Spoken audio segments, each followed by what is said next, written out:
ఓం నమో నారాయణాయ. ఈరోజు విష్ణు సహస్రనామాలు వాటి అంతరార్థాలు శ్లోకం 88, 89, 90 చూద్దామండి. మొదటిగా శ్లోకం 88 ఒకసారి పలుకుదామండి.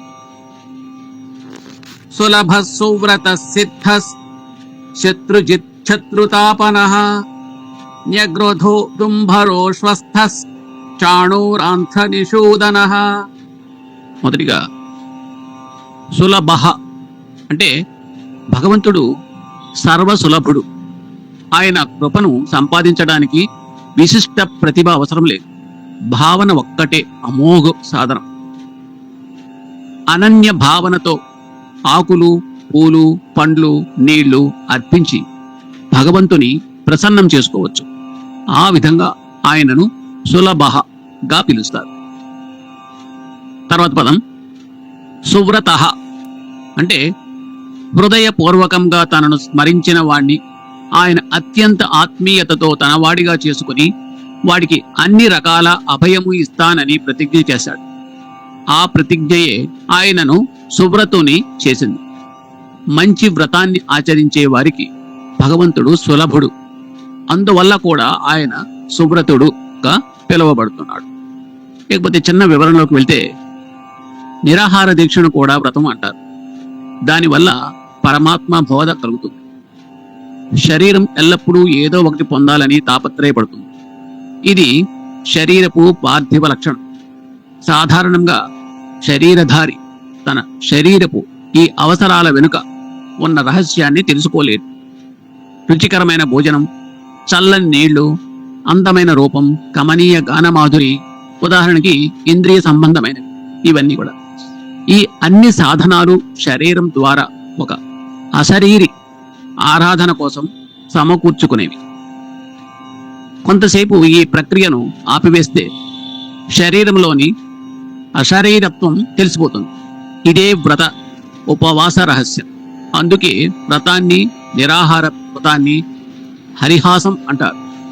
మనస్సును శరీరం నుంచి వేరు చేసి ఆత్మలో లీనం చేసే ఈ ప్రయత్నం నరుని నారాయణుని సమీపానికి చేరుతుంది. అయితే ఇక్కడ కూడా భావన అనేది ప్రధానం.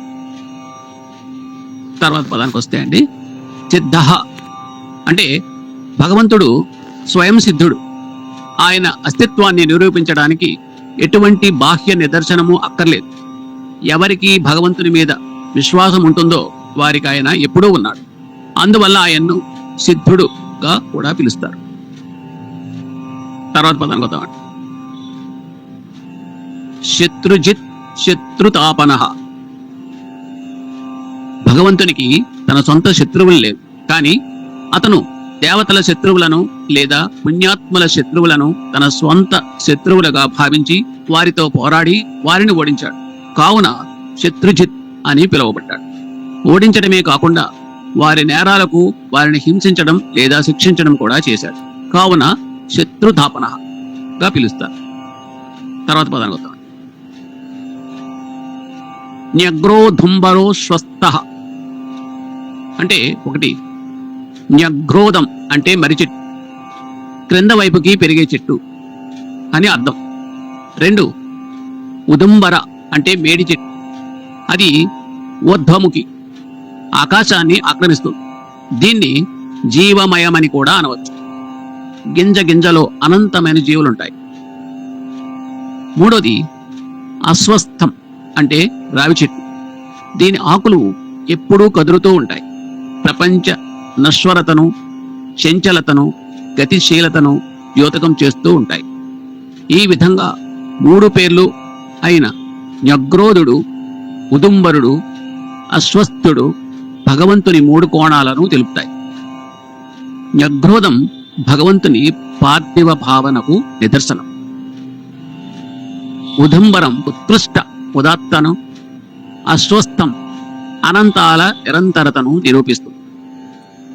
ఇది ఈ యొక్క పదానికి పూర్తి అర్థం. తర్వాత పదానికి వద్దామండి. చాణూరాంధ్ర నిషూదన అంటే చాణూర జాతి ఇతరులను చంపి తన పొట్ట పోసుకుంటుంది.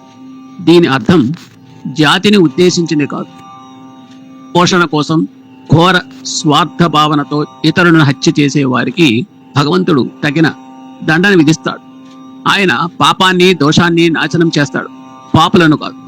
ఆ విధంగా ఆయన్ను చాణూరాంత నిషూధనుడుగా పిలుస్తారు. దీంతో శ్లోకం 88 పూర్తయినాయండి. శ్లోకం 89కి వచ్చామండి. ఒకసారి పలుకుదాం. సహస్రార్చి సప్త జిహ్వస్ సప్తైధా సప్తవాహనః అమూర్తిరనఘోచిన్యో భయకృత్ భయనాశనః. మొదటిగా సహస్రార్చి అంటే సహస్ర కిరణాలతో దేదీప్యమానంగా వెలిగే దివ్యాత్మ అభయహస్తం సర్వత్రా ప్రసరిస్తుంది. అందుకే అతన్ని సహస్రార్చి అని పిలుస్తారు. తర్వాత పదం సప్త జిహ్వః అంటే అతను అగ్ని రూపంలో 7 నాలుకలను కలిగి ఉన్నాడు కాబట్టి అతన్ని సప్త జిహ్వః అని పిలుస్తారు. అగ్ని 7 నాలుకలు ఏంటో చూద్దాం. 1 కాళి, 2 కరాళి, 3 మనోజవ, 4 సులోహిత, 5 సుధూమ్రవర్ణ, 6 స్ఫులింగిని, 7 విశ్వరుచి. ఇవి విషయం తెలుసుకోవడం కోసం వివరించబడ్డాయండి. తర్వాత పదం సప్తైద అంటే 7 రకాల నైవేద్యాలచే అగ్ని రూపంలో వెలిగించిన వాడు. యజ్ఞాల కోసం అగ్నిని పెంచడానికి ఉపయోగించే వివిధ రకాల ఇంధనాలను పై సప్త జిహ్వలో చెప్పిన వివిధ అగ్ని రూపాల కోసం, కావున సప్తైద. ఈ వివిధ రకాలైన అర్పణాలు ఏంటో చూద్దాం. 1 పాకయజ్ఞం, వండిన ఆహారం ఆధారంగా. జపాసన, వైశ్య దేవ, స్థలి పాక, అష్టక శ్రద్ధ, నెలవారీ వేడుకలు, ఈశాన బలి మరియు సర్పబలి. 2 హవిర్ యజ్ఞం అంటే అగ్ని యజ్ఞం. అగ్ని హోత్ర, దర్శ పూర్ణ మాస, పిండ పితృ యజ్ఞం, పశు బంధ, అగ్రాయణం, కాతూర్ మాస్య, సౌత్రమణి. 3 సోమ సంస్థ యాగాలు. అగ్నిష్టోమ, అత్యగ్నిష్టోమ, ఉత్య, పోడస, వాజపేయి, అతిరాత్ర, ఆప్తోర్ యమ. పూలు పోయకుండానే ఫలాలను ఇచ్చే 7 అడవి చెట్ల కర్రలు. అవేంటో చూద్దామండి. 1 పలాష, 2 మర్రి, 3 అత్తి, 4 చాక్, 5 సామి, 6 అశనిహత, 7 పుష్కర పర్ణ. ఈ విధంగా చిన్న విషయ పరిజ్ఞానం కోసం వివరించబడ్డాయి. తర్వాత పదానికి వస్తే సప్తవాహన. అతను సూర్యుని రూపంలో 7 గుర్రాలు గీసిన రథాన్ని తన వాహనంగా ఉపయోగిస్తాడు కాబట్టి అతన్ని సప్తవాహనగా పిలుస్తారు. తర్వాత పదానికి వస్తే అమూర్తి అంటే అతను నిరాకారుడు, ఎటువంటి పరిమితులు లేకుండా ఏ రూపాన్నైనా ధరించగలడు. అందుకే అతన్ని అమూర్తి అని పిలుస్తారు. తర్వాత పదానికి వద్దామండి. అనఘో అంటే అతని చర్యలన్నీ నిస్వార్థమైనవి కాబట్టి అతను పాపరహితుడు, కావున ఆయనను అనఘో అని పిలుస్తారు. తర్వాత పదానికి వద్దామండి. అచింత్యుడు అంటే అతను సాటి లేనివాడు, అపారమైన వాడు మరియు అపరిమితమైన వాడు. అందుకే అతన్ని అచింత్యుడుగా పిలుస్తారు. భయకృత్ భయనాశన అంటే ధర్మాన్ని ఉల్లంఘించే వారికి భయాన్ని కలిగిస్తూ మరియు ధర్మాన్ని అనుసరించే వారి నుండి భయాన్ని తొలగించే ప్రభు, కావున ఆయన్ను భయకృత్ భయనాశన అని పిలుస్తారు. ఆ విధంగా పరస్పర విరుద్ధములైన భయం అభయంల సమ్మేళనమే పరమాత్మ స్వరూపం. ఈ విధంగా శ్లోకం 89 పూర్తయిందండి. ఇప్పుడు శ్లోకం 90 అండి. ఒకసారి పలుకుతాం. అనుర్బృహత్కృశస్థూలో గుణ నిర్గుణో మహాన్ అధృత సద్ధృత స్వాస్థ్య ప్రాంగ్వంశో వంశవర్ధన. మొదటిగా అనుర్బృహత్కృశస్థూలో గుణభృన్ నిర్గుణో మహాన్ అంటే పరమాత్మ పరమాణువులాగా పరిమాణంలో చాలా చిన్నవాడు, కానీ పరిమాణంలో బ్రహ్మాండం లాగా చాలా పెద్దవాడు. ఆయన సన్నగా బక్క చిక్కినవాడు, లావుగా స్థూలకాయుడు కూడా. ఆయన సర్వగుణ సంపన్నుడు, గుణరహితుడు కూడా, కానీ ఆయన చాలా గొప్పవాడు. బహుశా ఆయన గొప్పతనపు రహస్యం ఆయన స్వరూప స్వభావాలలోని విరోధాభాసలోనే ఉందేమో. ఉదాహరణకు వస్తే, వామనుడే త్రివిక్రముడవుతాడు. భక్త చిక్కిన బ్రాహ్మణుడే బలిచక్రవర్తిని పాతాళానికి పంపిన స్థూలకాయుడైనాడు. ఆయన చిన్నవాడు, అందువల్ల అణువు, పెద్దవాడు, అందువల్ల బృహత్తు. భక్త చిక్కిన వాడుగా కనిపిస్తాడు, అందువల్ల కృషుడు. లావుగా కనిపిస్తాడు, అందువల్ల స్థూలుడు.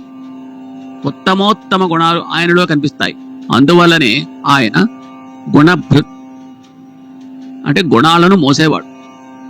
ఒక విధంగా ఆయన గుణాతీతుడు, అందువలన సద్గుణుడు. ఇదే ఆయన గొప్పతనం.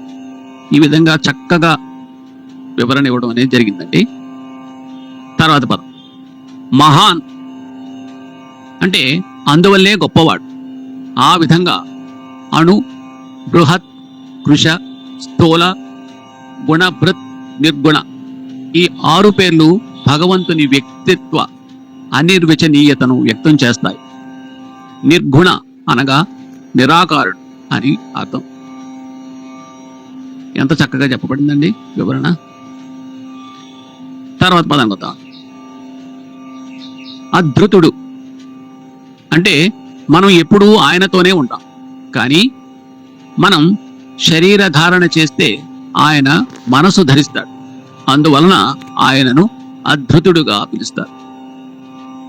తర్వాత పదం అండి స్వధృతుడు, అంటే భగవంతుని మీద ధ్యానం నిలబడాలంటే దానికి ఆయన కృప అవసరం, అందుకే భగవంతుడిని స్వధృతుడు అని కూడా పిలుస్తారు. తర్వాత పదానికి వద్దామండి స్వాస్య, అంటే ప్రజలు తమ జీవిత లక్ష్యాలను సాధించడం కోసం వేదాలు ఆయన శ్వాస నుండి ఉద్భవించాయి, అందుకే ఆయనను స్వాస్యగా పిలుస్తారు. సు అంటే శోభనీయమైన, ఆస్య అంటే నోరు కలిగిన పరమాత్మ నోటి నుండి లోక కళ్యాణకారకమైన వాక్కు వెలువడుతుంది వేదాల రూపం అని కూడా అర్థం. తర్వాత పదానికి వస్తే ప్రాగ్వంశ, అంటే సృష్టిలో అన్నిటికంటే తొలి శబ్దం ఆయన నోటి నుండే వెలువడుతుంది, అందుకే ఆయనను ప్రాగ్వంశు అని పిలుస్తారు. తర్వాత పదానికి వస్తే వంశవర్ధన, అంటే ప్రాణసూత్రం ఆయన చేతిలోనే ఉంది. ఆయనే ప్రాణుల వంశాల ఆరంభము, ప్రసారము, ఉపసంహారము చేస్తారు. ఆ విధంగా వంశవర్ధనుడుగా ఆయన్ను పిలుస్తారు. దీంతో శ్లోకం 90 పూర్తయిందండి. ఓం నమో నారాయణాయ.